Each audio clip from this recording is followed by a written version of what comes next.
ఈ వర్షానికి దేవుడు మనకు దయచేయాలని చెప్పి ప్రార్థన చేద్దాం. అలాగే స్థానం ఆత్మ సంపాదన కోసం, సంఘాన్ని అభివృద్ధి పరచడం కోసం, గ్రామాన్ని రక్షించడం కోసం, ఈ కుటుంబంలో ఉన్న వ్యాధి బాధల్ని, కుటుంబ సమస్యల్ని, అనారోగ్య సమస్యల్ని తీసివేయడం కోసం ప్రార్థన చేద్దాం. మరి సంఘ సభ్యులు విశాలపరిచి సంఘాన్ని దేవుడు దీవించడం కోసం ప్రార్థన చేద్దాం. మరి ఇంకొక బయట కాబట్టి ప్రతి విషయంలో కూడా దేవుని గోసాడదాం, గోసాడి అడుగుదాం. శోకపు లోయలలో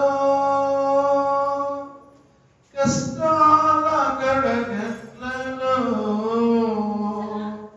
కడలేని కడలిలో నిరాశ నిస్పృహలో